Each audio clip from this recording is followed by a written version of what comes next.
सारे दुखों का एक ही कारण है, आपका मन, क्योंकि मन ही है जो आपको गलत रास्ते पर जाने पर मजबूर करता है और वही आपको नचाता रहता है।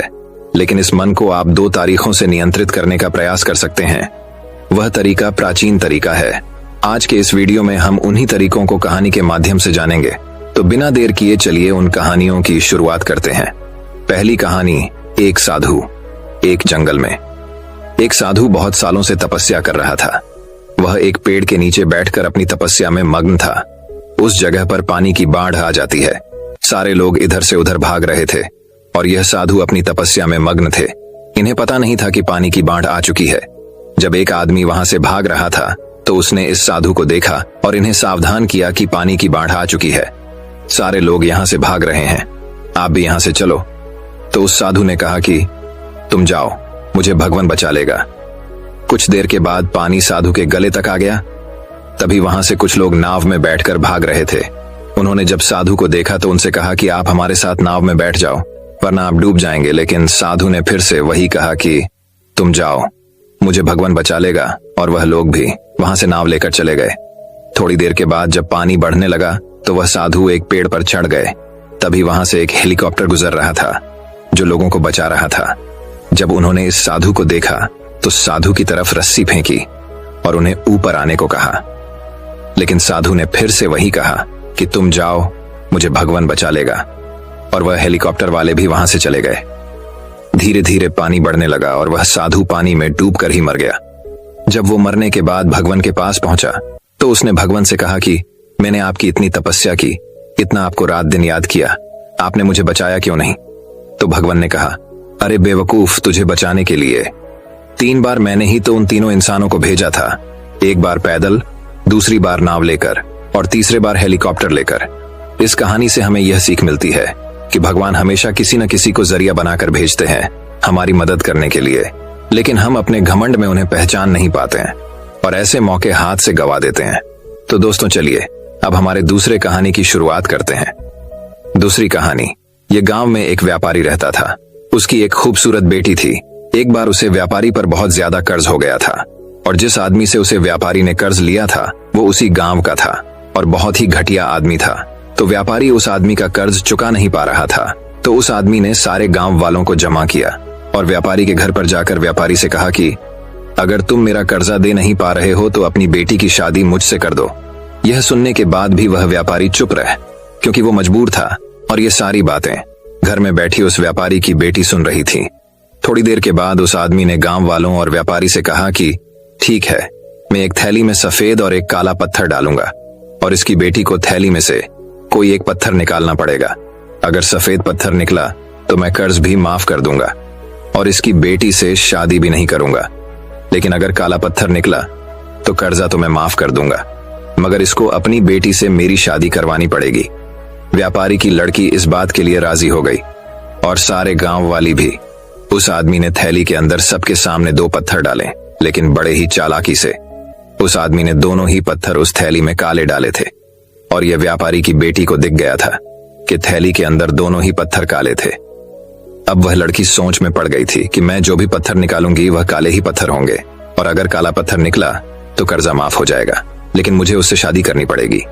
और अगर मैंने सारे गांव वालों को यह बता दी कि इस आदमी ने थैली में दोनों ही पत्थर काले डाले हैं तो कर्जा भी माफ नहीं होगा और यह आदमी आज नहीं तो कल मेरे बाबा से बदला जरूर लेगा। लड़की यह सोच ही रही थी कि लड़की को तभी थैली से पत्थर निकालने को कहा गया। लड़की ने थैली में हाथ डाला और एक पत्थर बाहर निकाला और बिना किसी को बताए उस पत्थर को जमीन पर गिरा दिया और जमीन पर गिरने के बाद वह पत्थर दूसरे पत्थरों में मिल गया। तभी लड़की ने सबसे कहा कि अब कैसे पता चलेगा कि मैंने जो पत्थर निकला था वह सफेद था या काला था? लड़की ने कहा, थैली में जो दूसरा पत्थर है उसे देखो।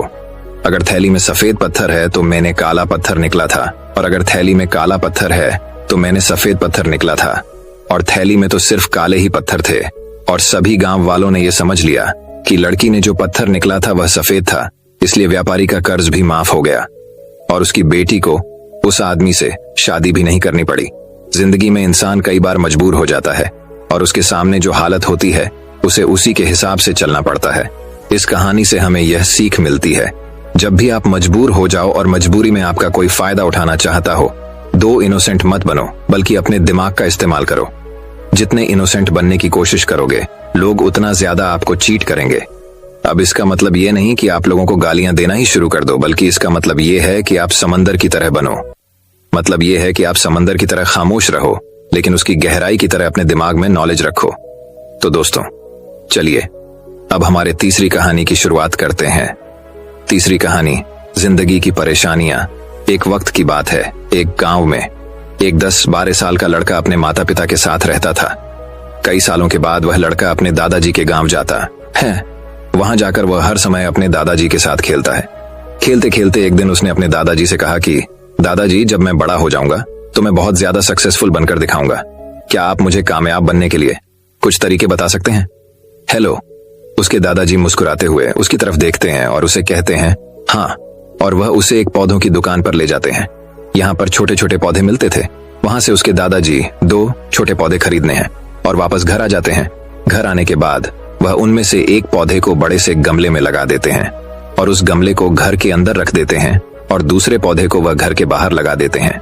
फिर वह अपने पोते से पूछते हैं कि तुम्हें क्या लगता है कौन सा पौधा फ्यूचर में अच्छे से बड़ा हो पाएगा? बच्चों ने थोड़ा सा सोचा और अपने दादाजी से कहा कि हमने घर के अंदर जो पौधा लगाया है वह अच्छे से बड़ा हो पाएगा, क्योंकि वह घर के अंदर हर प्रॉब्लम से बचा रहेगा, और जो पौधा हमने बाहर लगाया है उसे बहुत सी चीजों का खतरा है, जैसे कि सूरज की तेज करने, आंधी, तूफान, तेज बारिश और जानवरों से भी उस पौधे को खतरा है। उसके दादाजी ने मुस्कुराया और उससे कहा कि फ्यूचर में देखते हैं इन दोनों पौधों के साथ क्या होता है। फिर बाद वह लड़का फिर से अपने दादाजी के घर जाता है। 4 दादाजी को देखने के बाद वह फिर से उनसे पूछता है कि दादाजी, लास्ट टाइम में आपसे मैंने पूछा था कि जिंदगी में सक्सेसफुल कैसे होते हैं, लेकिन आपने मुझे कुछ नहीं बताया था, लेकिन अब आपको मुझे बताना ही पड़ेगा। उसके दादाजी ने मुस्कुराते हुए उससे कहा जरूर, लेकिन सबसे पहले हम उन 2 पौधों को देखते हैं जो हमने कुछ साल पहले लगाया था। यह कहकर दादाजी उसे उसी जगह पर ले गए जहां उन्होंने घर के अंदर पौधा रखा था। उन्होंने देखा कि वह पौधा एक बड़ा पौधा बन चुका था। फिर वह उस जगह पर गए जहां उन्होंने दूसरे पौधे को बाहर लगाया था।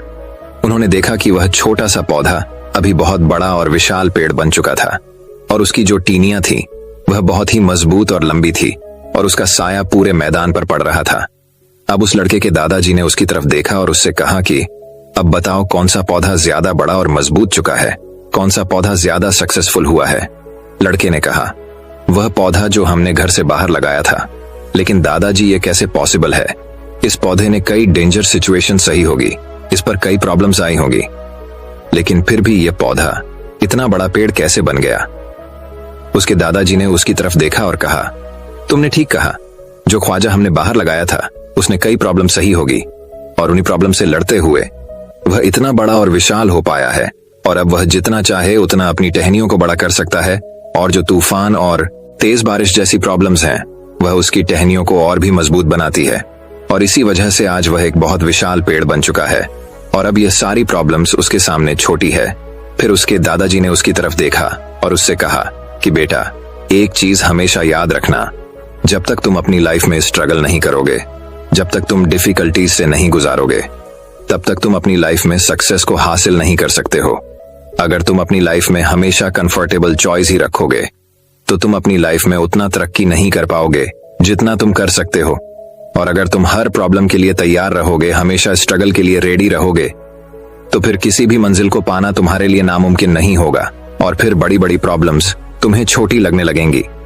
ये सुनने के बाद उसे लड़के ने एक गहरी सांस ली और फिर उसे विशाल और बड़े पेड़ की तरफ वो देखने लगा। उसके दादाजी के शब्द उसके दिमाग में घूम रहे थे। दोस्तों, प्रॉब्लम्स, रुकावट और डिफिकल्टी, इन चीजों को हम अपनी जिंदगी के दुश्मन समझते हैं, लेकिन यही रुकावटें, यही डिफिकल्टी हमें स्ट्रांग बनती है और हमारी जिंदगी में हमें ज्यादा सक्सेसफुल बनाती है। किसी ने कहा है कि अगर तुम्हारे लाइफ में कोई प्रॉब्लम नहीं आ रही है तो समझ जाओ कि आप गलत ट्रैक पर हो। तो दोस्तों, चलिए अब हमारे चौथी कहानी की शुरुआत करते हैं। चौथी कहानी, एक चिड़िया थी। उस चिड़िया ने अपना घोंसला किसान के खेत में बनाया था। कुछ दिनों बाद उस चिड़िया ने 2 अंडे दिए। कुछ दिनों के बाद उन अंडों में से 2 बच्चे निकले। अब चिड़िया रोज सुबह अपने बच्चों के लिए दाना चुगने के लिए जाती और शाम को वापस आती। अब हर रोज ऐसे ही होने लगा था। चिड़िया सुबह जाती और शाम को वापस आती। कई दिनों तक ऐसे ही चलता रहा। एक दिन जब चिड़िया अपने बच्चों को घोंसले में छोड़कर दाना चुगने के लिए गई थी तो उस खेत का मालिक वहां पर आता है और कहता है कि यहाँ पर तो बहुत सारी फसल बढ़ चुकी है, कल अपने बेटों को बोलकर इसको कटवा दूंगा। ये बोलकर उस खेत का मालिक वहां से चला जाता है। ये बात चिड़िया के बच्चों ने सुन ली थी। जब शाम को चिड़िया वापस आई, उसके बच्चों ने अपनी माँ से कहा कि आज खेत का मालिक आया था और वह कह रहा था कि कल अपने बेटों को बोलकर फसल कटवा दूंगा, और जब फसल कटेगी तो हमारा घोंसला भी टूट जाएगा। हमें आज ही अपना घोंसला यहाँ से ले जाना चाहिए। ये सब बातें चिड़िया सुनी और अपने बच्चों से कहा कि तुम दोनों बेफिक्र होकर सो जाओ, कल ऐसा कुछ नहीं होगा। और गजब की बात यह हुई, कल सच में ऐसा कुछ नहीं हुआ। लगभग एक हफ्ता गुजरने के बाद उस खेत का मालिक फिर आया और फसल को देखकर उसने फिर से वही कहा कि अब तो फसल काफी ज्यादा बढ़ चुकी है, कल तो मेरे नौकरों के हाथ से इसे कटवाना ही पड़ेगा। यह बोलकर वहां से चला गया। जब शाम को चिड़िया दाना चुग कर वापस आई, फिर से उसके बच्चों ने उसे कहा कि आज फिर से खेत का मालिक आया था और इस बार तो वह कह रहा था कि कल तो नौकरों के हाथ से फसल काटने ही पड़ेगी। माँ, हमें जल्दी ही अपना घोंसला दूसरी जगह ले जाना चाहिए। फिर से चिड़िया ने अपने बच्चों से कहा कि कल भी ऐसा कुछ नहीं होगा। मेरे बच्चों, तुम बेफिक्र होकर सो जाओ। और कल सुबह सच में ऐसा कुछ नहीं हुआ। फिर लगभग 2 हफ्ते गुजरने के बाद उस खेत का मालिक फिर से अपनी खेत पर आया। उसने कहा कि अब तो कल आकर मुझे ही फसल काटनी पड़ेगी, और यह कहकर वो वहां से चला गया। फिर से जब शाम हुई और चिड़िया अपने घोंसले में आई, उसके बच्चे ने उससे कहा कि आज फिर से खेत का मालिक आया था और अब तो उसने यह कहा है कि कल वह खुद आकर फसल काटेगा। बस यह सुनने के बाद चिड़िया तुरंत अपने बच्चों समेत अपना घोंसला उठाकर बाजू के खेत में लेकर चली गई। जब दूसरा दिन निकला और सुबह हुई तो चिड़िया के बच्चों ने देखा कि वह किसान अपने खेत की फसल काट रहा था। यह देखने के बाद में बच्चों ने अपनी माँ से पूछा कि वो आपको कैसे पता था कि वह खेत का मालिक आज पक्का फसल कटेगा, हालांकि इससे पहले भी वह 2 बार यही कह कर गया था।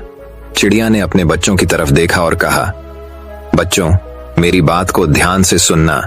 ये जो इंसान है ना, जब तक अपने काम को 2 बार टालता नहीं है तब तक उस काम को हाथ तक नहीं लगाता, फिर चाहे वह कितना भी छोटा काम हो। क्या चिड़िया ने अपने बच्चों से सही कहा? हाँ, बिल्कुल सही कहा। मैं आपको आपकी सबसे बड़ी प्रॉब्लम बताऊं। आपकी सबसे बड़ी प्रॉब्लम क्या है, क्या आपको पता है? तो मेरी बात को ध्यान से सुनना। आपकी सबसे बड़ी प्रॉब्लम यह है कि आपको लगता है कि आपके पास टाइम है। आप ऐसा सोचते हैं कि आपके पास बहुत वक्त है, जबकि इसका उल्टा है। आपके पास टाइम नहीं है, बल्कि आपको देर हो चुकी है। आपने बहुत टाइम कर दिया है। लोग कहां से कहां पहुंच गए हैं और आप अभी भी वहीं बैठकर यही सोच रहे हैं कि आपके पास बहुत टाइम है। इन सब की एक ही प्रॉब्लम है और वह है काम को कल पर टालना। और आज के दौर में हमारी यह आदत बन चुकी है। चाहे वह कितना ही छोटा काम क्यों ना हो, जब तक हम उसे कल पर नहीं टालते हैं तब तक हमें सुकून की नींद नहीं आती। अब काम को कल पर टालते रहते हैं, यह कहकर कि आज मूड नहीं है, इस काम को कल देखेंगे, कल करेंगे, और वह कल कभी आता ही नहीं है। और हम उस काम को भूल जाते हैं। अपने दूसरे कामों में बिजी हो जाते हैं। और वह दूसरे काम कौन से हैं? रील्स देखना, सोशल मीडिया चलाना, फालतू के वीडियो देखना, जिन वीडियो का न सर होता है और न पैर, मतलब कि मीनिंगफुल बात तो कुछ होती ही नहीं है उन वीडियो में। इस तरह की वीडियो में हम ना जाने कितना टाइम बर्बाद कर देती है, और जो हमारे इंपॉर्टेंट काम होते हैं उन्हें हम भूल जाते हैं। और फिर जब हमें याद आता है आज ही हमें उस काम को करना पड़ेगा, उसके बिना हमारा दूसरा काम नहीं होगा, तब हम उस काम को करते हैं। मतलब यह है कि जब तक हमारे सर पर प्रेशर नहीं आता है तब तक हम उस काम को टालते रहते हैं। काम को टालना ऐसा ही है जैसे क्रेडिट। जब हम कोई चीज क्रेडिट पर लेते हैं तो हम उस चीज का फायदा तो उठा लेते हैं, लेकिन 1 दिन के बाद, 2 दिन के बाद, हफ्ते के बाद या महीने के बाद हमें उसका बिल पे करना पड़ता है। तो दोस्तों, चलिए अब हमारे 5वीं कहानी की शुरुआत करते हैं। 5वीं कहानी, लोग क्या कहेंगे। एक बार की बात है, एक बाप और बेटा अपने गधे के साथ अपने गांव की तरफ जा रहे थे। बाप ने अपने बेटे को गधे पर बिठाया हुआ था और खुद गधे के साथ पैदल चल रहा था। थोड़ी देर के बाद जब वह दोनों किसी गांव से गुजर रहे थे तो कुछ लोगों ने उन्हें देखा और उन्हें देखकर कहा कि कैसा बेटा है जो खुद गधे के ऊपर बैठा हुआ है और अपने बुजुर्ग आप को पैदल चल रहा है। लोगों की यह बातें सुनने के बाद बेटा गधे से नीचे उतर गया और उसने अपने बाप को गधे के ऊपर बिठा दिया और फिर से दोनों अपने गांव की तरफ चलने लगे। थोड़ी देर के बाद फिर से जब वह दूसरे गांव से गुजर रहे थे तो उसे गांव के लोगों ने भी उन्हें देखा और कहा कि कैसा बाप है जो खुद गधे के ऊपर बैठा हुआ है और अपने मासूम से बेटे को पैदल चल रहा है। लोगों की यह बात सुनने के बाद आप भी गधे से नीचे उतर गया और अब गधे पर ना ही बाप बैठा हुआ था और ना ही बेटा, और वह दोनों बाप बेटे पैदल चल रहे थे। अब वह दोनों भी चलते चलते जंगल के रास्ते में पहुंच जाते हैं। उसी रास्ते से कुछ और भी लोग गुजर रहे थे। जब उन लोगों ने इन दोनों बाप बेटे को देखा और उन लोगों ने देखा कि उनके पास एक गड्ढा भी है और फिर भी यह दोनों पैदल चल रहे हैं, तो उन लोगों ने इन्हें देखकर कहा कि कैसे बेवकूफ लोग हैं कि इनके पास गधा होने के बाद भी ये दोनों पैदल चल रहे हैं। अब लोगों की यह बात सुनने के बाद वह दोनों भी आप और बेटे उसे गधे के ऊपर बैठ गए और अपने गांव की तरफ चलने लगे। लेकिन फिर से थोड़ी दूर जाने के बाद लोगों ने जब इन दोनों बाप बेटे को गधे के ऊपर एक साथ बैठा हुआ देखा तो कहने लगे कि कैसे इंसान है जो दोनों ही एक साथ उस बेचारे कमजोर गधे के ऊपर बैठे हुए हैं और उसे गधे की जान निकल रहे हैं। इन दोनों के अंदर जरा भी दया नहीं है। अब यह सुनने के बाद दोनों बाप बेटों का दिमाग खराब हो गया और वह समझ गए कि अगर हम इन लोगों की बातें सुनते रहेंगे तो हम कभी भी अपनी मंजिल पर नहीं पहुंच पाएंगे। दोस्तों, हमें इस कहानी से ये सीख मिलती है कि लोगों की बातों पर ध्यान मत दो। जितने लोग हैं उतनी बातें होती रहेगी और हम इस दुनिया में सभी को खुश नहीं कर सकते हैं। इसीलिए जो आपको सही लग रहा है, जिसमें आपका फायदा है, उस बात का अपने दिमाग के आधार पर सही डिसीजन लो। लोग आज कुछ कहते हैं तो कल कुछ और। इसीलिए हमें लोगों पर नहीं बल्कि अपने काम पर ध्यान देना है, अपनी मंजिल पर ध्यान देना है और आगे बढ़ते रहना है। अगर हम इसी तरह लोगों की बातें सुनते रहे तो हम कभी भी आगे नहीं बढ़ पाएंगे और उनकी बातों में उलझ कर रह जाएंगे। तो दोस्तों, चलिए अब हमारे छठी कहानी की शुरुआत करते हैं। छठी कहानी, राजा और पत्थर।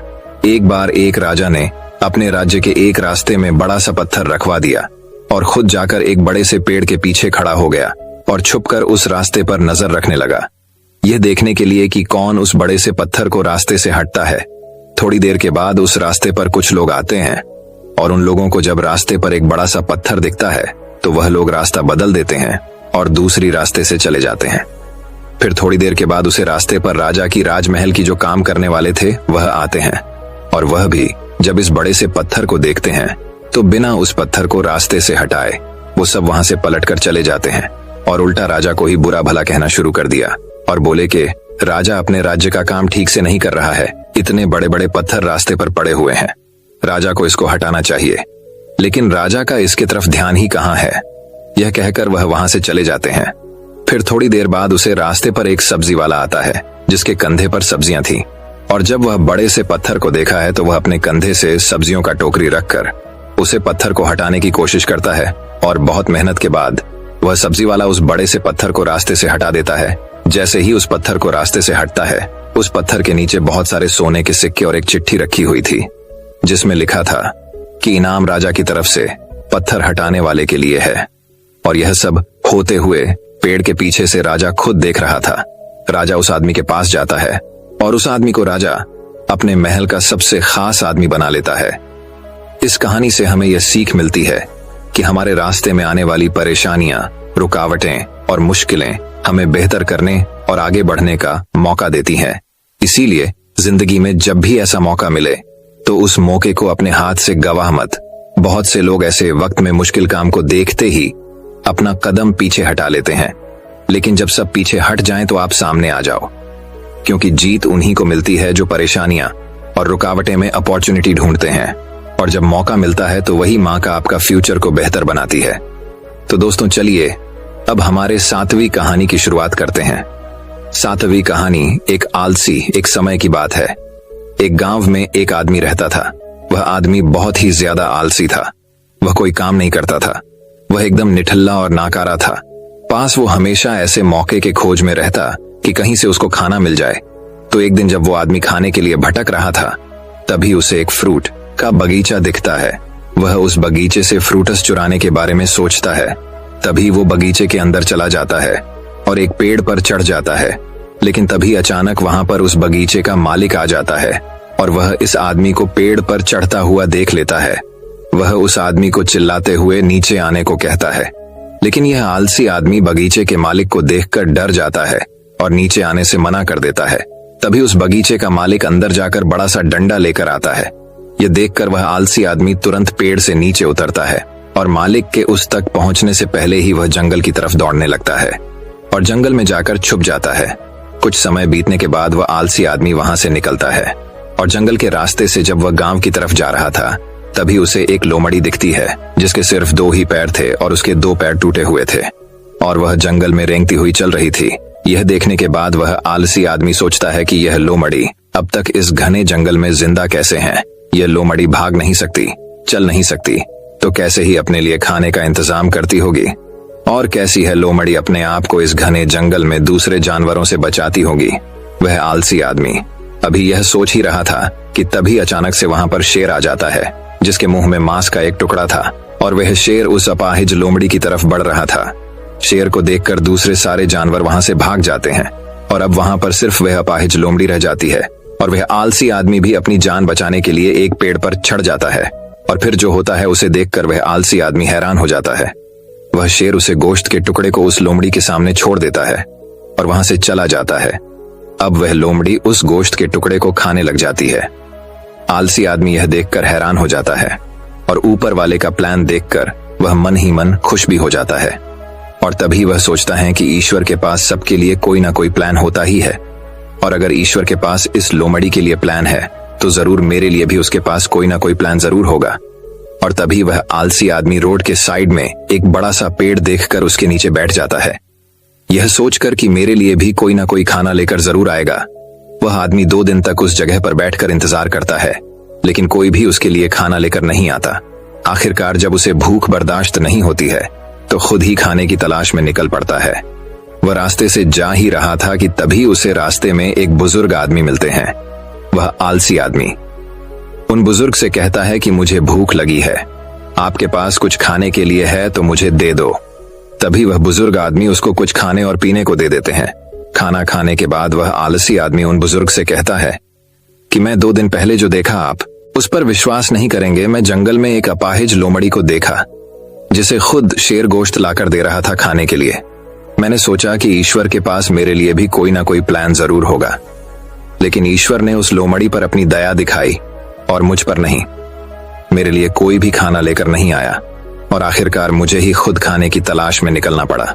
उस आलसी आदमी ने उन बुजुर्ग आदमी से पूछा कि मेरे साथ ही ईश्वर ने ऐसा क्यों किया।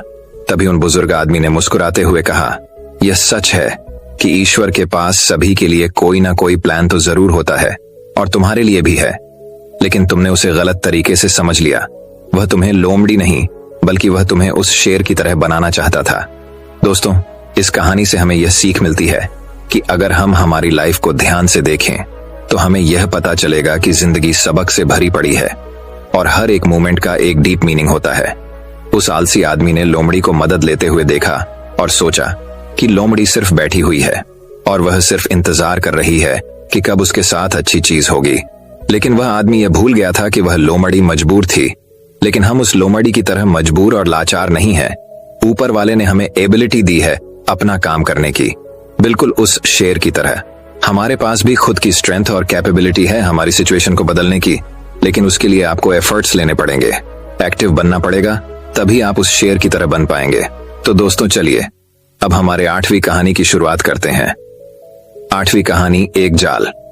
दोस्तों, बचपन से लेकर अभी तक हमें कुछ ऐसी बातें सिखा दी गई हैं, बल्कि हमारे दिमाग में बिठा दी गई है, फिट कर दी गई है, जिसका कि कोई मतलब ही नहीं है। और यह बातें हमें हमारी स्कूल में, हमारे घर पर, बल्कि हर जगह सुनाई देती है। वह कौन सी बातें हैं, कौन सी ऐसी बात की मैं बात कर रहा हूँ, वह आपको इस कहानी में सब कुछ समझ में आ जाएगा। एक बार एक पिंजरे में कुछ बंदरों को डाल दिया जाता है और उस पिंजरे में एक सीढ़ी लगा दी जाती है, उसके ऊपर कुछ केले लटका दिए गए। जैसे ही उस पिंजरे में कुछ बंदरों को डालते हैं, उनमें से एक बंदर सीढ़ी चढ़ के केले खाने की कोशिश करता है, लेकिन जैसे ही वह सीढ़ी पर कदम रखता है तो उन सब बंदरों के आंख में ठंडा पानी डाल दिया जाता है। इसकी वजह से हो फिर नीचे उतर आता है। फिर उसके बाद एक दूसरा बंदर कोशिश करता है, वह जैसे ही सीढ़ी पर कदम रखता है तो उन तमाम बंदरों पर ठंडा पानी डाल दिया जाता है। अब वह बंदर भी नीचे आ जाता है। सारे बंदरों को अब यह बात समझ में आ जाती है कि सीढ़ी पर चढ़ते ही हमारे ऊपर ठंडा पानी डाला जाता है। फिर कुछ समय बाद उस पिंजरे में से एक पुराने वाले बंदर को निकालकर और एक नए वाले बंदर को डाल दिया जाता है। नया वाला बंदर जैसे ही पिंजरे में जाता है तो उस केले देखता है और वह बंदर केले खाने के लिए सीढ़ी पर जैसे ही कदम रखता है कि सारे बंदर मिलकर उसकी पिटाई कर देते हैं। बंदर को यह बात समझ में नहीं आती है कि मेरी पिटाई क्यों हुई, इसके पीछे क्या वजह है। बंदर को कुछ समझ में नहीं आता है। फिर थोड़ी देर के बाद उस पिंजरे में से एक पुराने वाले बंदर को निकाल दिया जाता है और फिर एक नए वाले बंदर को डाल दिया जाता है। और उस बंदर को भी जैसे ही पिंजरे में डालते ही उसे केले दिखते हैं, और वो जैसे ही उसको खाने के लिए सीढ़ी में चढ़ने की कोशिश करता है तो सारे बंदर मिलकर उसकी धुलाई कर देते हैं। और धुलाई करने वाले बंदरों में से वह बंदर भी शामिल होता है जो पिछली बार पीटा गया था। इसको भी पता ही नहीं था कि मेरी पिटाई क्यों की गई है, और इस बार उसने भी सारे बंदरों के साथ मिलकर उस नए वाले बंदर की पिटाई कर दी। तो फिर धीरे धीरे करके उस पिंजरे में से सारे पुराने वाले बंदरों को निकाल दिया जाता है और उसमें सारे नए बंदरों को डाल दिया जाता है। अब उस पिंजरे में सारे नए बंदर थे, और उस पिंजरे पर जो बाल्टी रखी हुई थी ठंडे पानी की, वह भी हटा दी जाती है। पर अब जब भी कोई नया बंदर को उस पिंजरे में डाल रहे थे, अब वह नया बंदर जैसे ही केले खाने के लिए सीढ़ी में अपनी पैर को रखता है, वैसे ही सारे बंदर मिलकर उसे नए बंदर की धुलाई कर देते हैं। और उस पिंजरे में किसी को पता ही नहीं था कि हम एक दूसरे को क्यों मार रहे हैं। और इसी तरह हम इंसान भी एक दूसरों के सपनों की धुलाई करते आ रहे हैं। जब भी कोई इंसान सपना देखता है कुछ बड़ा करने का, हम उसको कुछ ऐसी बातें बता देते हैं जिसकी वजह से वह डिमोटिवेट हो जाता है, और हमें भी ये पता नहीं होता है कि हम उसकी सपनों की धुलाई क्यों कर रही है और हम उसको ऐसी बातें क्यों बता रहे हैं, क्योंकि हम लोगों ने अपने बाप दादा से यही सब कुछ सुना है ना, इसीलिए हम उसके साथ भी ऐसी ही बातें कर रहे हैं। और सबसे बड़ा डायलॉग जो होता है कि समय से पहले और किस्मत से ज्यादा, आज तक किसी को भी नहीं मिला। तू चाहे कुछ भी कर, कितने भी बड़े सपने देख, अच्छे अच्छे को हमने फेल होते हुए देखा है। कुछ इस तरह के डायलॉग हम बोलते हैं। लेकिन मैं आपको बता दूं कि जो ठंडा पानी की बाल्टी जो पिंजरे के ऊपर रखी गई थी, वह अब हटा दी गई है। पहले का टाइम बहुत अलग था और अभी का टाइम बहुत अलग है। और अगर कोई इंसान बिजनेस का सपना देखा है, कोई आइडिया आता है, अगर वो उस बिजनेस का लोगों को बताता है, तो लोग उसे कौन सा डायलॉग मारते हैं कि अभी धंधे पानी नहीं है, अभी के टाइम में काम धंधा नहीं है, तो कुछ भी कर, तेरा बिजनेस ठप हो जाएगा। कुछ इस तरह की बातें हम सामने वाले बंदे से करते हैं।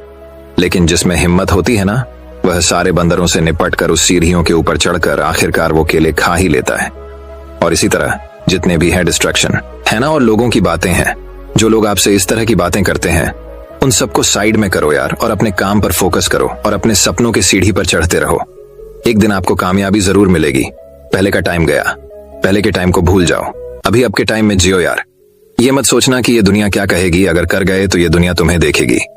तो दोस्तों चलिए अब हमारे 9वीं कहानी की शुरुआत करते हैं। 9वीं कहानी, जिंदगी बदलने वाली कहानी। ये कहानी एक आदमी की जो कि दिन रात मेहनत करता था अपने परिवार वालों को पालने के लिए, अपने परिवार वालों का पेट भरने के लिए, जो कि हर आदमी करता है। लेकिन इसका जो बेटा था वह बिल्कुल ही आलसी और कामचोर था। वह सारा दिन सिर्फ मौज मस्ती करता रहता था और अपने आप की कमाई को खर्च करता रहता था। तो इस बात को लेकर वह आदमी बहुत ज्यादा परेशान रहने लगा था। लेकिन जब उसे लगने लगा कि अब पानी सर को ऊपर से जाने लगा है, तब उसने अपने बेटे को बुलाया और कहा कि अब तुम्हें काम करना पड़ेगा, तुम कुछ भी करो, लेकिन शाम तक अगर पैसे कमा के नहीं लाए तो तुम्हें घर में आने नहीं दिया जाएगा। अब लड़का तो था ही आलसी। वो अपनी माँ के पास गया और सारी बातें बताने लगा। तो उसके माँ ने अपने पास से उसको कुछ पैसा दे दिया और कहने लगी, तुम अपने पापा को शाम में ये कहना कि ये मेरी मेहनत की कमाई है। शाम को जब वह आदमी घर आया तो उसके बेटे ने उसके पास से सारे पैसे उसको दे दिए। वह आदमी को सब कुछ पता था। तो उसने अपने बेटे से क्या कहा, उसने ये कहा कि तुम इस पेज को कुएं में फेंक के आ जाओ। उसके बेटे ने एक भी सवाल नहीं पूछा और सीधा जाकर उसे पैसे को कुएं में फेंक कर आ गया। अगले दिन उसे आदमी ने अपनी बीवी को उसके मन के घर भेज दिया और अपने बेटे से कहने लगा कि मेरे बेटे तुझे आज और पैसे कम कर लेकर आने हैं। अब लड़का सीधा अपने बहन के पास गया और अपनी बहन को सारी बातें बताने लगा। तो उसके बहन ने भी उसके हाथ में कुछ पैसे रखे और उसे कहने लगी कि शाम को जब पापा घर आएंगे तो ये पैसे उन्हें दे देना और कहना ये मेरी मेहनत की कमाई है।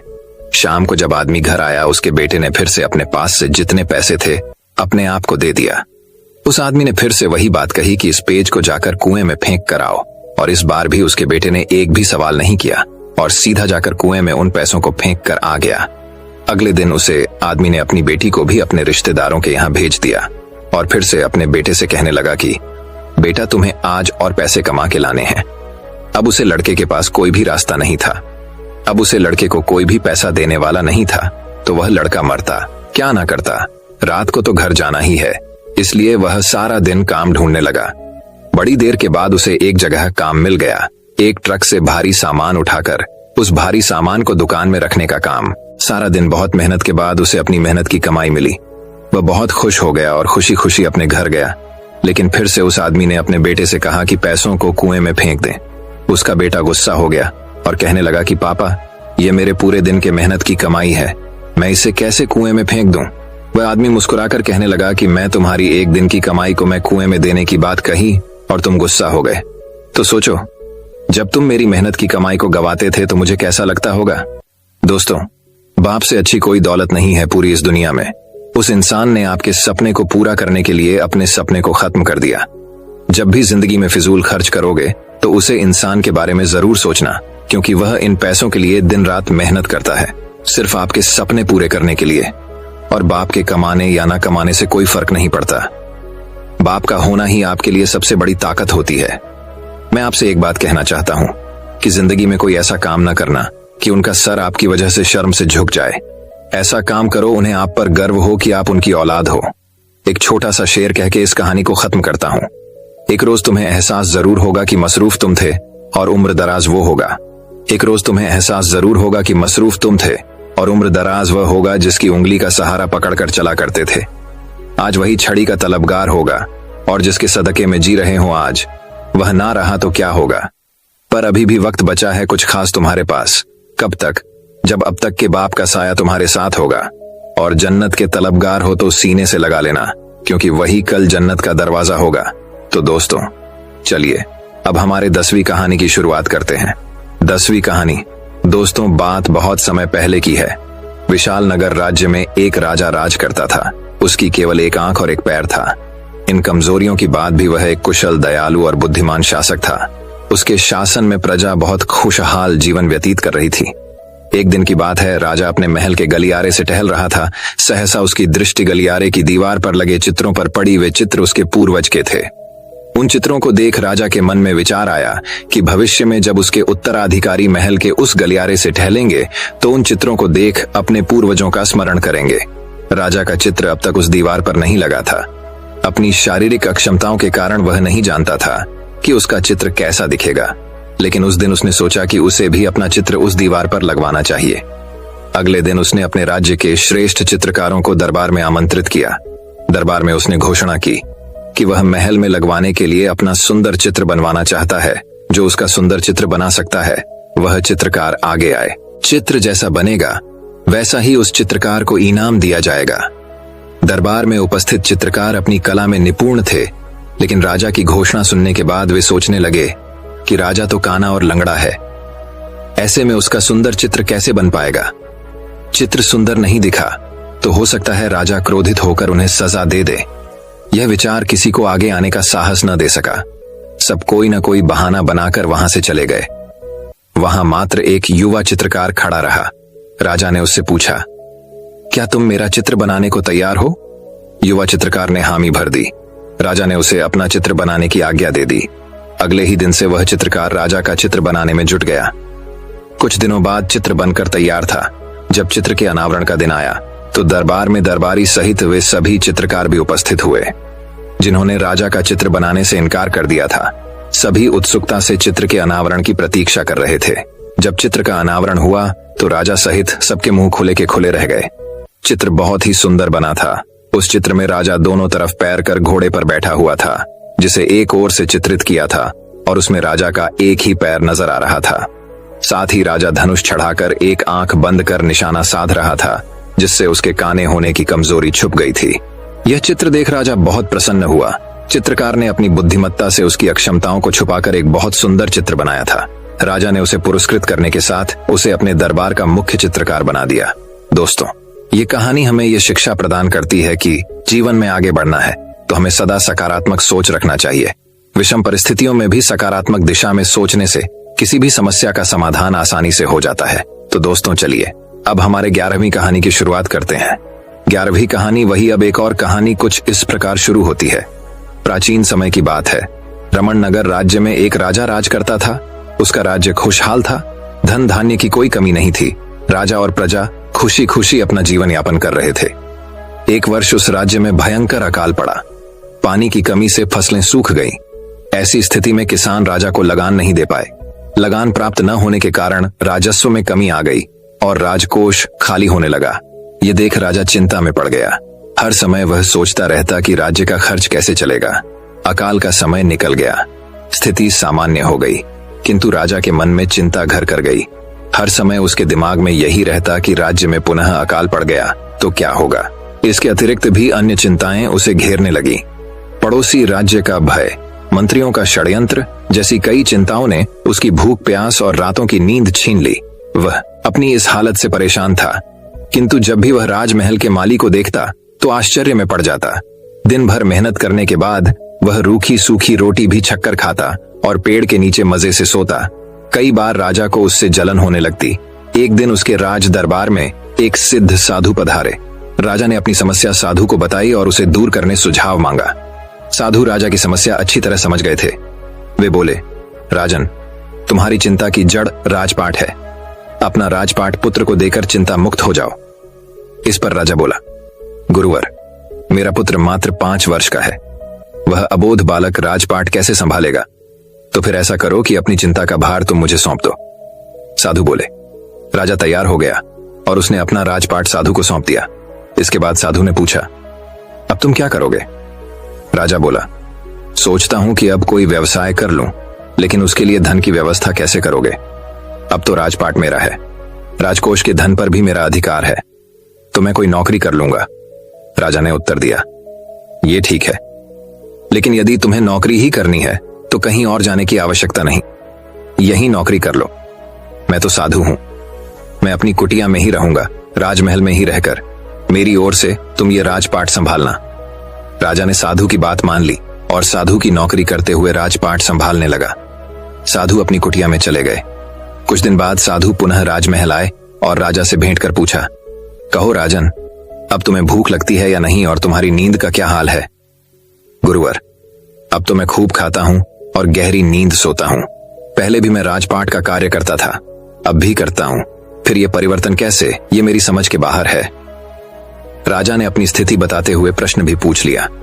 साधु मुस्कुराते हुए बोले, राजन, पहले तुमने काम को बोझ बना लिया था और उस बोझ को हर समय अपने मांस पटल पर ढोया करते थे, किंतु राजपाट मुझे सौंपने के उपरांत तुम समस्त कार्य अपना कर्तव्य समझकर करते हो, इसलिए चिंता मुक्त हो।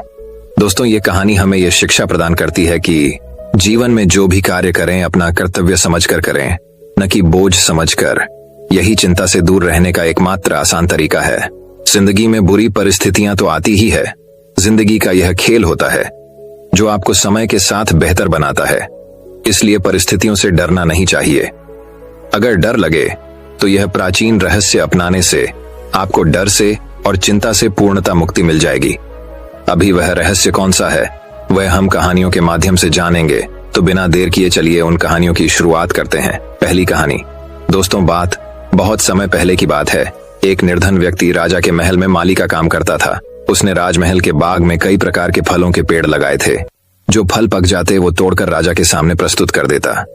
कई बार खुश होकर राजा उसे इनाम भी देते। एक बार बाग में आम, अंगूर और नारियल के फल हुए। माली टोकरी लेकर बाग में पहुंचा और सोचने लगा कि आज कौन सा फल महाराज के लिए ले जाऊं। कुछ देर सोचने के बाद उसने अंगूर तोड़ लिए और टोकरी में भरकर राजा के पास पहुंचा। उन दिनों राजा कुछ चिंतित था। उसे गुप्तचर द्वारा सूचना मिली थी कि पड़ोसी राज्य का राजा उस पर आक्रमण की तैयारी में है। वह इस बारे में गहन सोच विचार में डूबा हुआ था। तभी माली उसके पास पहुंचा और चुपचाप उसके सामने टोकरी रखकर कुछ दूर जाकर बैठ गया। राजा मंथन करते करते टोकरी से अंगूर उठाकर खाने लगा। वह आधा अंगूर खाता और आधा फेंक देता, जो माली के ऊपर गिरता। जैसे ही अंगूर माली को लगता, वह कहता, भगवान तू बड़ा दयालु है। सोच विचार में डूबे राजा का ध्यान इस ओर नहीं था कि वह अंगूर माली के ऊपर फेंक रहा है। एक बार फिर उसने अंगूर माली के ऊपर फेंका और माली ने फिर से कहा, भगवान तू बड़ा दयालु है। इस बार राजा का ध्यान माली की ओर चला गया। उसने आश्चर्य से उसे देखा और पूछा, माली, मैं तुम पर झूठे फल फेंक रहा हूं और तुम कह रहे हो भगवान तू बड़ा दयालु है, इसमें भगवान की कैसी दया? माली ने उत्तर दिया, महाराज, आज बाग में 3 तरह के फल थे, आम, अंगूर और नारियल। मैं सोच रहा था कि आपके लिए कौन सा फल लाऊं। भगवान की दया से मेरी बुद्धि में आया कि आपके लिए अंगूर ले चलूं और मैं अंगूर ले आया। यदि मैं आम या नारियल ले आता तो सोचिए मेरा हाल क्या होता। इसलिए मैं कह रहा हूं कि भगवान बड़ा दयालु है। राजा माली का उत्तर सोचने लगा कि वह व्यर्थ में चिंतित है। भगवान की दया से उसे समय रहते पड़ोसी राज्य के राजा के मंसूबों का पता चल गया है। इससे उसे अपने राज्य की रक्षा की तैयारी का पर्याप्त समय मिल गया है। उसने भगवान को धन्यवाद दिया और राज्य की रक्षा की तैयारी में जुट गया। जब युद्ध हुआ तो उसमें उसकी विजय हुई और उसने अपना राज्य बचा लिया। दोस्तों, यह कहानी हमें यह शिक्षा प्रदान करती है कि समय का चक्र ऐसा ही है, कभी अच्छा समय आएगा तो कभी बुरा। अच्छे समय में हम भगवान को धन्यवाद देना भूल जाते हैं और बुरे समय में शिकायत करने लग जाते हैं, जबकि आवश्यकता है कि अच्छे समय के लिए हम भगवान का धन्यवाद करें और बुरे समय के लिए आभार व्यक्त करें कि हमें हर परिस्थितियों का सामना कर मजबूत इंसान बनाने उसने हमारे सामने वे परिस्थितियां उत्पन्न की हैं। छोटी छोटी परेशानियों का सामना करके ही हम बड़ी मुसीबतों का सामना करने योग्य बन पाएंगे। इसलिए जीवन में आने वाली छोटी छोटी समस्याओं से घबराएं नहीं। सकारात्मक रहकर समस्या के निवारण के बारे में चिंतन करें, योजना बनाएं और निवारण में जुट जाएं। बुरी परिस्थितियां आपकी दृढ़ता की परीक्षा है। ऐसे समय में टूटे नहीं। ये साबित कर दें कि आप हर परिस्थिति का सामना कर सकते हैं, उससे उबर सकते हैं और जीवन में आगे बढ़ सकते हैं। जीवन की ऊबड़ खाबड़ डगर पर चलकर ही आप दृढ़ और मजबूत इंसान के तौर पर खड़े हो पाएंगे। तो दोस्तों, अब चलिए हमारी दूसरी कहानी की शुरुआत करते हैं। दूसरी कहानी। दोस्तों, नई कहानी की शुरुआत इस प्रकार होती है। दोस्तों, बात बहुत समय पहले की है। एक गांव में दो बहनें रहा करती थीं, चुरकी और मुर्की। चुरकी सांवली रंग की साधारण रूप रंग की लड़की थी, वहीं मुर्की गौर वर्ण की बहुत सुंदर लड़की थी। साधारण रूप रंग के कारण चुरकी का विवाह एक गरीब परिवार में हुआ, वहीं मुर्की की सुंदरता पर रीझकर एक अमीर व्यक्ति ने उससे विवाह किया। अपनी सुंदरता का घमंड तो मुर्की को पहले ही से था। विवाह के बाद उसे दौलत का भी घमंड हो गया। दोनों बहनें आसपास ही रहा करती थीं। जब भी मौका मिलता मुर्की चुरकी को उसकी गरीबी के कारण नीचा दिखाने की कोशिश करती। चुरकी को बुरा तो लगता, किंतु वह मन महसूस कर रह जाती। चुरकी के दिन बड़ी तंगहाली में गुजर रहे थे। 2 वक्त की रोटी भी बड़ी मुश्किल से जुट पाती थी। कई बार उसने मुर्की से मदद की गुहार की, किंतु मुर्की ने कभी उसकी कोई मदद नहीं की। एक दिन चुरकी ने सोचा कि दूसरे गांव में रहने वाले अपने भाई से मदद मांग लूं। वह कभी इनकार नहीं करेगा, और वह अपने बच्चों को घर पर पति के पास छोड़ दूसरे गांव के लिए निकल पड़ी। रास्ते में उसे एक गौशाला दिखाई पड़ी, जिसके द्वार पर एक गाय खड़ी थी। चुरकी को देखकर गाय बोली, बेटी, जरा मेरी गौशाला साफ कर दे, बैठने की भी जगह नहीं है। चुरकी ने देखा कि पूरी गौशाला गोबर से भरी हुई है। उसने गौशाला साफ कर दी। गाय ने उसका धन्यवाद किया और वापस आते समय मिलकर जाने की बात कही। चुरकी आगे बढ़ गई। कुछ दूर जाने के बाद उसे बेर का पेड़ दिखाई पड़ा। वह पेड़ के पास से गुजरी तो बेर के पेड़ ने कहा, बहन, नीचे बहुत सारे कांटे बिखरे हुए हैं, जरा साफ कर दो। चुरकी ने बिना देर के बेर के पेड़ के नीचे से सारे कांटे साफ कर दिए। बेर के पेड़ ने उसका धन्यवाद किया और वापस आते समय मिलकर जाने की बात कही। चुरकी आगे बढ़ गई। आगे बढ़ने पर उसे एक बूढ़ी अम्मा दिखाई पड़ी, जो सिर पर भारी टोकरी ले जा रही थी। चुरकी ने उससे पूछा, कहाँ जा रही हो अम्मा? गांव तक जा रही हूँ बेटी, बूढ़ी अम्मा ने जवाब दिया। मैं भी गांव जा रही हूँ, लाओ अपनी टोकरी मुझे दे दो, चुरकी ने कहा और बूढ़ी अम्मा के सिर से टोकरी ले ली। दोनों साथ साथ गांव पहुंची। चुरकी ने बूढ़ी अम्मा के घर तक टोकरी छोड़ी और अपने भाई के घर पहुंच गई। मगर उस समय भाई घर पर नहीं था। वह अपनी भाभी से मिली और उसे अपने घर के हालात बताकर मदद की गुहार लगाई। भाभी ने उसे घर से भगा दिया। दुखी होकर वह अपने गांव वापस लौटने लगी। रास्ते में उसी बूढ़ी अम्मा का घर पड़ा। बूढ़ी अम्मा ने उसे अपने घर बुलाया और कुछ खाने को दिया, फिर अपनी टोकरी देकर विदा कर दिया। रास्ते में चुरकी ने टोकरी पर ढका कपड़ा हटाया तो हैरान रह गई। टोकरी सोने चांदी से भरी थी। वह चलते चलते बेर के पेड़ के पास पहुंची। बेर के पेड़ ने उसे रोका और कहा, मेरे तने की खोह में तुम्हारे लिए उपहार है। चुरकी ने खोह में हाथ डाला। वहां उसे हीरे जवाहरात की पोटली मिली। वह बेर के पेड़ का धन्यवाद कर आगे बढ़ गई। चलते चलते वह गौशाला के पास पहुंची। वहां गाय उसका इंतजार कर रही थी। उसने अपने गले में बंधी सोने की घंटी उसे दे दी। चुरकी जब घर पहुंची तो सारी चीजें अपने पति और बच्चों को दिखाई। वे सभी बहुत खुश हुए। उनके दिन फिर गए। वे गांव के अमीर लोगों में शुमार हो गए। ये देखकर मुर्की झलक उड़ गई। एक दिन उसने चुरकी के बच्चों को अपने घर बुलाया और उनसे पूछा कि वे उतने अमीर कैसे बन गए। बच्चों को कुछ पता नहीं था। वे बोले, माँ, मामा के घर से उपहार लाई। मुर्की ने सोचा कि जरूर उसके भाई ने चुरकी को उपहार में ढेर सारा रुपया पैसा दिया होगा। उसने भी अपने भाई के घर जाने का फैसला कर लिया। अगले दिन वह भाई के गांव के लिए निकल पड़ी। रास्ते में उसे गौशाला के सामने खड़ी गाय दिखी। गाय ने उससे गौशाला साफ करने का निवेदन किया, जिसे ठुकराकर मुरक्की आगे बढ़ गई। आगे उसे बेर का पेड़ दिखा, जिसने उससे कांटे साफ करने का निवेदन किया, किंतु मुर्की मुंह बनाकर आगे बढ़ गई। गांव के बाहर उसे वही बूढ़ी अम्मा दिखाई पड़ी, जो टोकरी सिर पर रखकर घर जा रही थी। उसने मुर्की से टोकरी घर तक पहुंचाने को कहा, तो मुर्की यह कहकर आगे बढ़ गई कि वह उसकी नौकर नहीं है। वह आखिरकार अपने भाई के घर पहुंची। भाई घर पर ही था। उसने उसका खूब सत्कार किया, मगर बिना कुछ दिए ही उसे वापस भेज दिया। दुखी मन से वह वापस लौटने लगी। रास्ते में उसे प्यास लगी। वह पानी मांगने एक घर में गई। वह उसी बूढ़ी अम्मा का घर था। उसने उसे पानी दिया। पानी पीते ही मुर्की का मुंह कड़वा हो गया। वह वहां से निकल गई। रास्ते में उसे बेर का पेड़ दिखा, तो उसने सोचा कि बेर खाकर अपने मुंह का स्वाद ठीक कर लूं। वह बेर तोड़ने के लिए आगे बढ़ी तो उसके पैर में कांटे चुभ गए। उसके पैर लहूलुहान हो गए।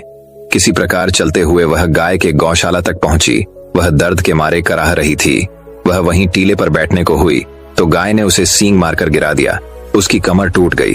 किसी प्रकार वह घर पहुंची और महीनों बिस्तर पर पड़ी रही।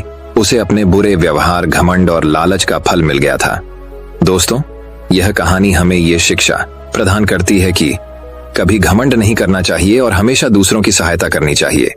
हमें वही फल स्वरूप मिलता है जैसे हमारे कर्म होते हैं। तो दोस्तों, अब चलिए हमारे तीसरी कहानी की शुरुआत करते हैं। तीसरी कहानी, परेशानियों का हल। एक छोटे से गांव में एक बहुत बद्धा जमींदार रहता था, जो कि बहुत आमिर था। गांव का छोटे से छोटा फैसला करने के लिए भी सारे गांव वाले उसी के पास जाते थे और उसी से राय लेते थे। एक बार उस जमींदार की आंखों में किसी तरह का इन्फेक्शन हो गया। उसने गांव के सारे हकीमों से अपना इलाज करवाया, लेकिन उसकी आंखें ठीक नहीं हुई। वो जब भी आंखें खोलता था तो उसे बड़ी तकलीफ हुआ करती थी। फिर कुछ दिनों के बाद वो अपनी आंखों का इलाज करवाने के लिए गांव से बाहर चला गया। बाहर के डॉक्टरों ने उसकी आंखों का चेकअप किया और उस जमींदार से कहा कि आपकी आंखों में एक तरह का इन्फेक्शन हो गया है।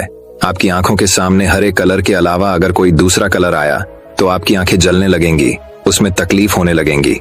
जब जमींदार ने यह बात सुनी तो वो डर गया और बहुत ही परेशान रहने लगा। और अब वो जमींदार ज्यादातर अपनी आंखें बंद ही रखने लगा था, क्योंकि उसके आसपास दूसरी चीजें भी थीं जो कि हरे कलर की नहीं थी। वो जमींदार दिन रात बस इस प्रॉब्लम के सल्यूशन के बारे में ही सोचने लगा था और परेशान रहने लगा था।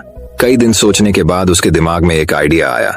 उसने अपने नौकरों को बुलाया और कहा, इस सारे गांव को हरा कलर मारकर हरा कर दो। गांव में जहां जहां भी जाता हूं सारी जगह को हरा कर दो। उस जमींदार के कहने पर सारे गांव को हरा कर दिया गया, लेकिन इतना सब कुछ करने के बाद भी कुछ चीजें ऐसी थीं जिसे वो हरा नहीं कर सकता था। जैसे कि आसमान जो हमेशा नीला रहता है, उसके शरीर का कलर, रोटी का कलर और भी बहुत सी चीजें ऐसी थीं जिसे वो हरा नहीं कर सकता था। एक दिन एक लड़का उस गांवों से गुजर रहा था। जब उस लड़के ने देखा कि उस गांव में सारी चीजें हरे कलर की है, तो उस लड़के ने वहां के कुछ गांव वालों से पूछा, यहाँ सब हरे कलर का क्यों है? तो गांव वालों ने उससे कहा कि हमारे गांव में एक जमींदार हैं जिनके आंखों में इन्फेक्शन हो गया है और वो हरे कलर के अलावा अगर कोई दूसरा कलर देखते हैं तो उनकी आंखें जलने लगती हैं। ये सुनने के बाद वो लड्डू का उस जमींदार के घर गया और जमींदार से बात की। उसने कहा, आपने अपने आंखों की वजह से सारे गांव को हरा कर दिया है। इस प्रॉब्लम का सलूशन तो बहुत ही सिंपल था।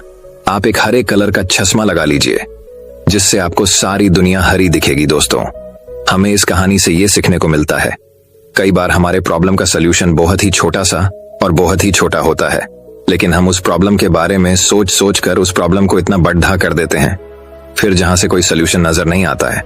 तो दोस्तों, अब चलिए हमारे चौथी कहानी की शुरुआत करते हैं। चौथी कहानी, सही समय। एक बार एक आदमी ने मेंढक को पकड़कर एक बर्तन में डाल दिया। फिर उस आदमी ने बर्तन के अंदर थोड़ा सा पानी डाल दिया। बर्तन इतना बड़ा भी नहीं था कि मेंढक उसे छलांग ना मार सके, लेकिन उस मेंढक ने ऐसा नहीं किया। फिर उस आदमी ने बर्तन को स्टोव पर रख दिया और बर्तन के नीचे आग लगा दी। फिर धीरे धीरे बर्तन के अंदर का पानी गर्म होने लगा। उस बर्तन के अंदर जो मेंढक था वह पानी के टेम्परेचर के हिसाब से खुद को एडजस्ट कर रहा था अपनी एनर्जी से।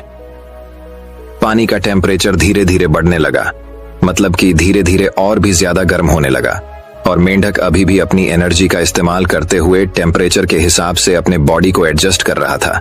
अब एक समय ऐसा आया कि वह पानी बहुत ही ज्यादा गर्म हो चुका था और मेंढक की सारी एनर्जी भी खत्म हो चुकी थी और अब वह मेंढक चाह के भी बर्तन से बाहर नहीं निकल सकता था और उस बर्तन से छलांग नहीं मार सकता था, क्योंकि उसके अंदर अब उतनी एनर्जी ही नहीं बची थी कि वह छलांग मारकर वह बर्तन से बाहर निकल आए, क्योंकि उसने अपनी सारी एनर्जी शुरुआत में ही पानी के टेम्परेचर के साथ एडजस्ट करने में लगा दी थी और अब उस मेंढक के अंदर कुछ भी एनर्जी नहीं बची थी, जिसकी वजह से वह मेंढक उसी पानी में ही मर गया।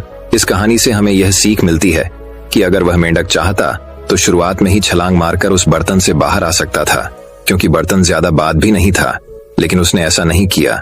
उसने अपनी सारी एनर्जी एक ही जगह पर लगा दी थी, पानी के टेम्परेचर के साथ खुद को एडजस्ट करने में, और जब आखिर में उसके पास कोई ऑप्शन नहीं बचा सिवाय उस बर्तन से बाहर निकलने में, तब वह ऐसा कर नहीं सका, क्योंकि उसकी अंदर की सारी एनर्जी खत्म हो चुकी थी। मेंढक की मौत किस वजह से हुई? गर्म पानी की वजह से नहीं, मौत हुई सही समय पर छलांग न करने की वजह से। हम भी इसी तरह अच्छे वक्त का इंतजार करते रहते हैं।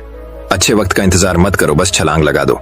सब कुछ सही करने का सोच कर मत कूदो, क्योंकि ऐसा सोचोगे तो कभी कूद ही नहीं पाओगे। कहते हैं सबसे अच्छा कूदने का वक्त तब होता है जब आप तैयार नहीं होते हो, क्योंकि असली तैयारी कूदने के बाद शुरू होती है।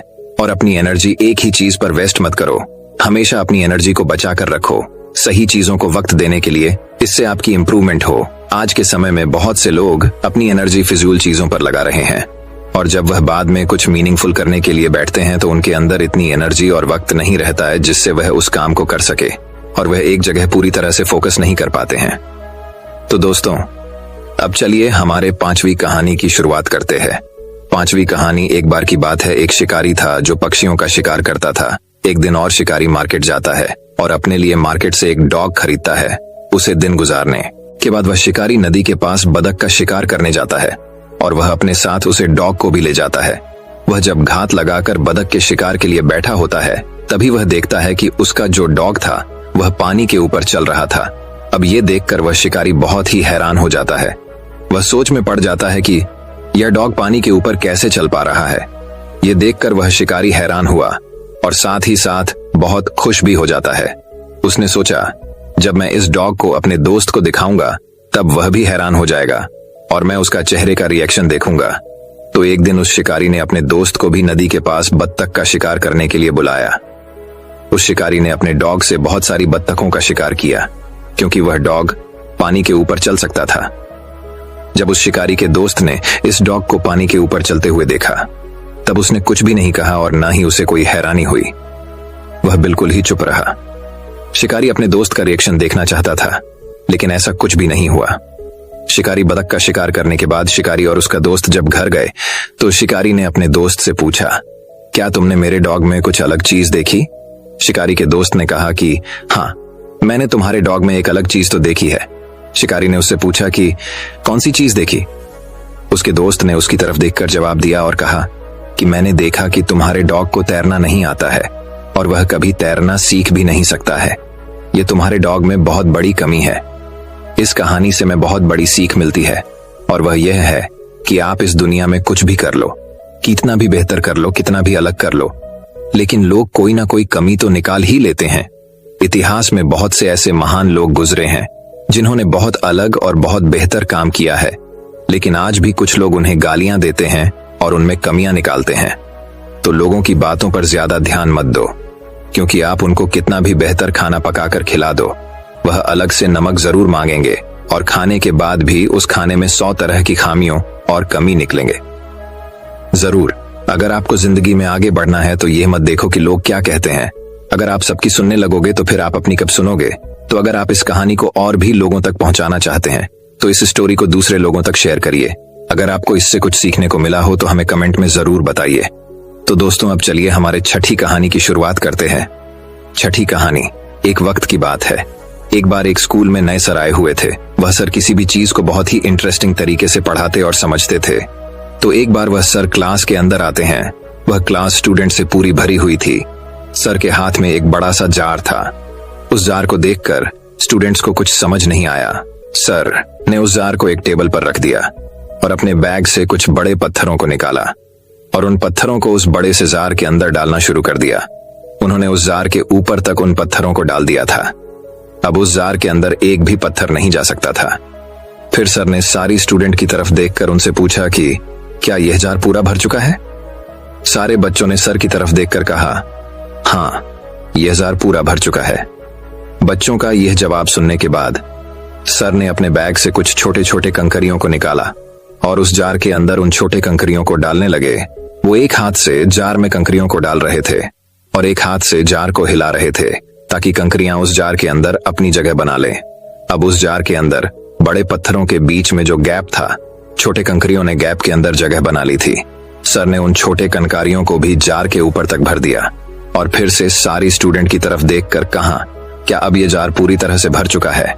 इस बार सभी स्टूडेंट्स खामोश थे और बोलने के लिए हिचकिचा रहे थे, लेकिन फिर भी कुछ स्टूडेंट्स ने हाँ में जवाब दिया और सर की तरफ देखकर कहा, यस सर, यह जार अब भर चुका है। तभी सर ने इस बार अपने बैग से एक डिब्बा निकाल जिसमें रेत भरी हुई थी और फिर उस जार को रेत से भरने लगे। फिर रेत जार के छोटे छोटे गैप में जाकर बैठ गई जो कंकर और पत्थरों के बीच में थी। सर ने रेत को भी जहर के ऊपर तक भर दिया और फिर से स्टूडेंट से पूछा, अब क्या यह जार भर चुका है? तभी एक स्टूडेंट खड़ा हुआ और उसने सर से कहा, नहीं सर, उस जार को एक बार हिलाओ। फिर सर ने उस जार को हिलाया। हिलाने के बाद जार में रेत थोड़ा सा नीचे को फिसल गई। सर ने जार के ऊपर फिर से रेत डाल दी और उसे ऊपर तक भर दिया। सर ने उस लड़के की तरफ देखकर कहा, क्या अब यह जार भर चुका है? इस बार सभी स्टूडेंट्स जार को देखकर संतुष्ट हो गए और सभी ने हाँ कहा। तभी सर ने अपने बैग से पानी की एक बोतल निकाली और पानी को उस जार के अंदर डालने लगे। पानी भी उस जार के अंदर जाता जा रहा था और सारे स्टूडेंट हैरानी से ये देख रहे थे। सर जार में पानी तब तक डालते रहे जब तक पानी जार से बाहर गिरने नहीं लगा। सारे स्टूडेंट यह देखकर खामोश थे। तभी सर ने समझने वाले अंदाज में सारे स्टूडेंट की तरफ देखकर कहा, इन सारी चीजों से भरा यह जार हमारी जिंदगी की तरह है और ये जो बड़े पत्थर है जो मैंने इस जार में सबसे पहले डाले थे वो हमारी जिंदगी की इंपॉर्टेंट चीजों की तरह है, जैसे कि हमारी फैमिली, हमारे दोस्त, हमारी हेल्थ। अगर बाकी सब कुछ हमसे छीन जाए, हमसे छूट जाए और यह हमारे साथ हो, फिर भी हमारा जार भरा ही रहेगा, हमारी जिंदगी भरी रहेगी। और कांकरियां हमारी जिंदगी की वो दूसरी चीज होती है जो हमारे लिए जरूरी होती है, जैसे हमारी जब, हमारा घर और हमारी गाड़ी, और रेत जो है वह हमारी जिंदगी की आम और मामूली चीजों को रिप्रेजेंट करती। बस इन्हीं चीजों के बीच हमारी जिंदगी घूमती रहती है। लेकिन अगर उस जार में हम रेत या कंकर को पहले डाल दें, तब जार में उन पत्थरों के लिए जगह नहीं बचेंगे। लेकिन जब मैंने पहले उन पत्थरों को उस जार में डाला, तब कंकरियां और रेत भी उस जार में आराम से समा गए। यही चीज हमारी जिंदगी पर भी अप्लाई होती है। हमारी जिंदगी में भी हमें पहले अपनी फैमिली, हेल्थ और अपने पैशन को इंपॉर्टेंस देनी चाहिए, बाद में बाकी चीजों को। अगर आप अपना सारा टाइम, अपनी सारी एनर्जी मामूली और अनइम्पॉर्टेंट चीजों पर बर्बाद कर दोगे, तो आपके पास इंपॉर्टेंट चीजों के लिए टाइम ही नहीं बचेगा। अपनी फैमिली के लिए, अपनी हेल्थ के लिए, अपनी प्रोडक्टिविटी के लिए आपके पास टाइम ही नहीं होगा। अगर आप चीजों को प्रायोरिटी नहीं करोगे तो आपकी जिंदगी की इंपॉर्टेंट चीजें अधूरी रह जाएगी। इसीलिए जार के अंदर पहले पत्थरों को रखो, कंकर और रेत जैसे मामूली कामों को उनकी जगह मत लेने दो। तो दोस्तों, अब चलिए हमारे 7वीं कहानी की शुरुआत करते हैं। 7वीं कहानी। एक बार एक वैज्ञानिक ने एक टिड्डे को पकड़ा और उसे अपनी आवाज पर छलांग लगाना सिखाया। वह टिड्डे से कहता कि कूदो, और वह आवाज सुनकर वह जोर से छलांग लगता। और वह वैज्ञानिक था तो प्रयोग करना तो बनता ही था। उन्होंने टिड्डे के छलांग पर प्रयोग किया। वैज्ञानिक ने उसकी एक टांग तोड़ दी और फिर बोला, कूदो। अब टिड्डे की छलांग की दूरी कम हो गई। वैज्ञानिक ने अब उसकी दूसरी टांग भी तोड़ दी और फिर बोल, कूदो। फिर क्या होना था? टिड्डे की छलांग और कम हो गई। फिर उसने उसकी तीसरी टांग भी तोड़ दी। फिर छलांग की दूरी और कम हो गई। एक एक करके बेचारे टिड्डे की सारी टांग तोड़ दी गई। अब आखिरी टांग टूटने पर जब उसे कहा गया कूदो, तो वह हल भी नहीं पाया। अब वैज्ञानिक ने अपना निष्कर्ष अपनी डायरी में लिखा। जानते हो उसने क्या लिखा? जब टिड्डे की एक टांग तोड़ी गई तो वह थोड़ा बहरा हो गया। जब उसकी दूसरी टांग तोड़ी गई तब वह और बहरा हो गया। हर टांग टूटने के साथ वह और बहरा होता गया और सारी टांग टूटने के बाद वह पूरा बहरा हो गया। जोर जोर से चिल्लाने का भी उसे पर कोई असर ना हुआ। वह तो अपनी जगह से हिला तक नहीं। छलांग लगाना तो दूर की बात थी। इस कहानी को सुनकर आप सभी को ऐसा ही लग रहा है ना कि क्या मूर्ख वैज्ञानिक था कि कितनी सीधी सी बात इसको समझ में ही नहीं आई। आप में से कुछ लोग ये भी सोच रहे होंगे कि ये तो एक छोटे बच्चों को भी पता है कि टिड्डे की छलांग उसकी टांग टूटने की वजह से कम होती जा रही थी, ना कि वह बहरा हो गया था। पर दोस्तों, हम सभी जीवन में कई बार ऐसे ही मूर्ख बन जाते हैं। कई बार जीवन में दो घटनाएं एक साथ ऐसे घटती है कि उनका एक दूसरे से कोई संबंध होता ही नहीं, फिर भी ऐसा लगता है कि गहरा संबंध है। कभी कभी दिखाता कुछ और है, हमें समझ कुछ और आता है और वास्तव में होता कुछ और है। इसीलिए अगर आपको पछताना नहीं है तो अपनी लाइफ में जल्दबाजी में कोई फैसला ना ले। हमेशा समझ बूझ का इस्तेमाल करें, सावधानी बरतें, नतीजा सोच समझ कर ही निकालें। तो दोस्तों, अब चलिए हमारे 8वीं कहानी की शुरुआत करते हैं। 8वीं कहानी। यह कहानी है एक लड़के की जिसको शक्कर खाने की बुरी आदत थी। बस दिन रात शक्कर ही खाया करता था और उसके शक्कर खाने की वजह से उसकी माँ बहुत परेशान रहती, क्योंकि कोई चीज अगर ज्यादा भी हो जाए तो उसके भी साइड इफेक्ट होते हैं। तो इस बात को लेकर उसकी माँ परेशान रहती थी और उस लड़के को बार बार शक्कर खाने के लिए मना करती थी। लेकिन वह लड़का अपनी माँ की बात नहीं सुनता था। तो उसी गांव में एक बाबा जी रहते थे जिनको लड़का बहुत मानता था और उनकी हर एक बात मानता था। तो उसकी माँ ने सोचा कि बाबा जी से कहने लगाऊंगी कि आप इसे शक्कर खाने से मना कीजिए। उसने अपने बेटे को बाबा जी के पास लेकर गई। बाबा जी एक पेड़ के नीचे बैठे हुए थे। उस औरत ने बाबा जी से कहा, आप मेरे बेटे से सिर्फ इतना कह दीजिए कि वह अब से शक्कर ना खाए। करू बाबा जी ने उस औरत से कहा कि ये बात मैं तुम्हारे बेटे से अगले हफ्ते कहूंगा। तुम अपने बेटे को अगले हफ्ते मेरे पास लाना। वह औरत अपने बेटे को लेकर चली गई और पूरा एक हफ्ता गुजरने के बाद वह फिर से अपने बेटे को बाबा जी के पास लेकर आई। बाबा जी पेड़ के नीचे बैठे हुए थे और बाबा जी ने उस लड़के से सिर्फ इतना कहा कि बेटे, अब से तुम शक्कर मत खाना। लड़का बाबा जी के इतनी सी बात से ही शक्कर खाना छोड़ देता है। लेकिन उसकी माँ हैरान थी कि सिर्फ इतना सा खाने के लिए बाबा जी ने मुझे एक हफ्ते के बाद बुलाया। उसने बाबा जी से पूछ ही लिया, बाबा जी, सिर्फ इतना सा कहने के लिए तुमने मुझे एक हफ्ते के बाद क्यों बुलाया? बाबा जी का जवाब थोड़ा ध्यान से पढ़िएगा। बाबा जी ने कहा कि एक हफ्ता पहले मैंने भी शक्कर खाना नहीं छोड़ा था। दोस्तों, एक है कि अगर हम दुनिया को बदलना चाहते हैं तो पहले हमें खुद बदलना पड़ेगा। दोस्तों, आप लोगों ने ज्यादातर देखा होगा घर में जो बड़े लोग होते हैं वह अपने से उम्र में छोटे लोगों को ही आप बच्चों को कहते हैं, ये काम मत करो, लेकिन वह खुद करते हैं। जो बदलाव हम संसार में लाना चाहते हैं वही बदलाव पहले हमें खुद में लाना पड़ेगा। तो दोस्तों, अब चलिए हमारे 9वीं कहानी की शुरुआत करते हैं। 9वीं कहानी। एक बार की बात है, एक शिकारी था जो पक्षियों का शिकार करता था। एक दिन और शिकारी मार्केट जाता है और अपने लिए मार्केट से एक डॉग खरीदता है। उसे दिन गुजारने के बाद वह शिकारी नदी के पास बतख का शिकार करने जाता है और वह अपने साथ उसे डॉग को भी ले जाता है। वह जब घात लगाकर बतख के शिकार के लिए बैठा होता है तभी वह देखता है कि उसका जो डॉग था वह पानी के ऊपर चल रहा था। अब ये देखकर वह शिकारी बहुत ही हैरान हो जाता है। वह सोच में पड़ जाता है कि यह डॉग पानी के ऊपर कैसे चल पा रहा है। ये देखकर वह शिकारी हैरान हुआ और साथ ही साथ बहुत खुश भी हो जाता है।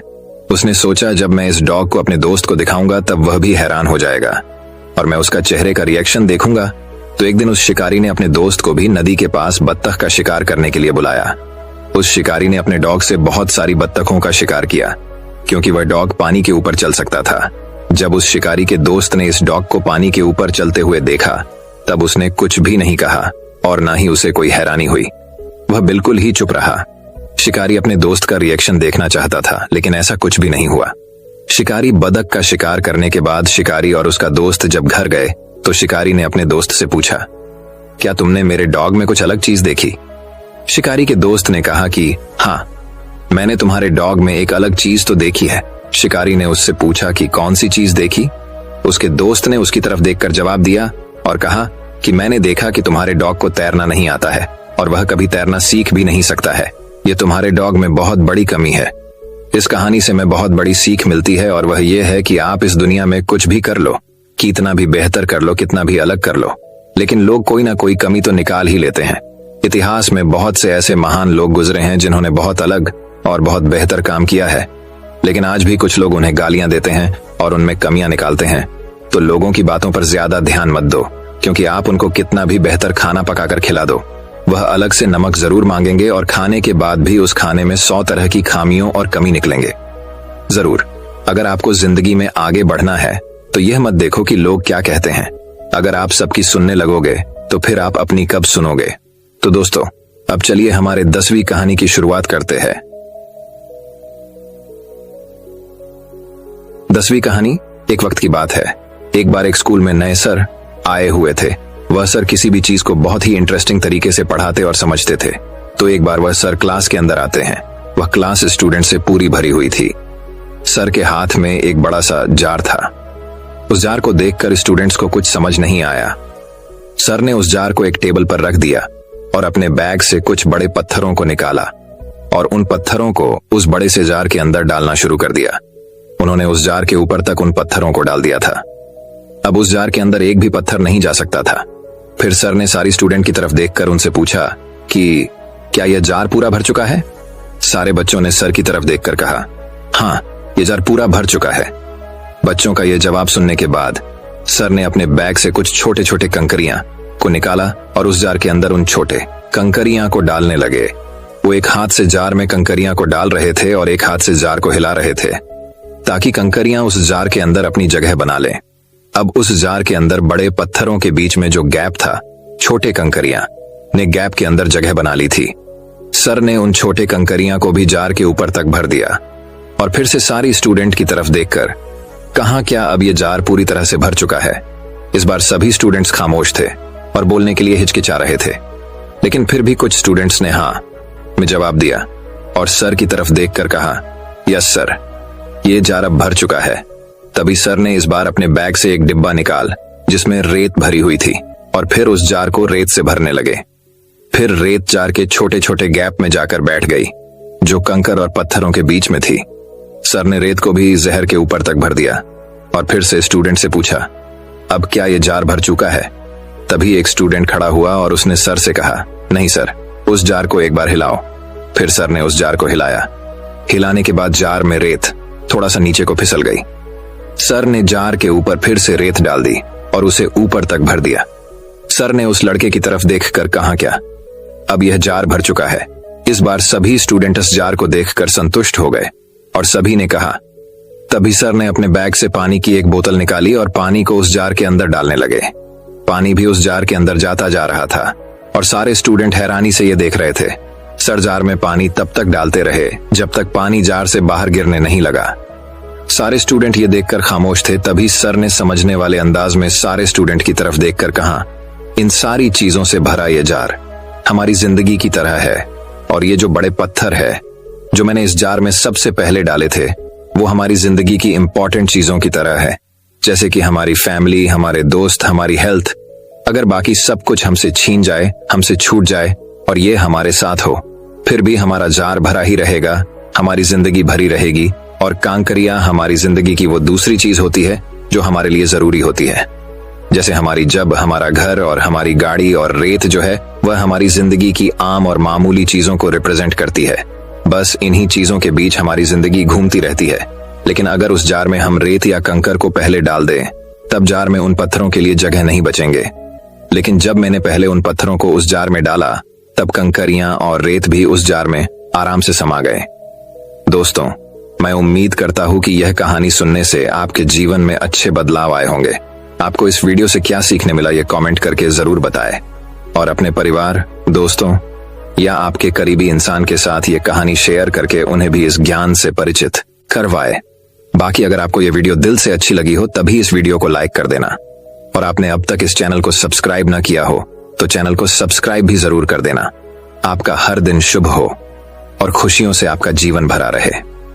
धन्यवाद। नमो बुद्धाय।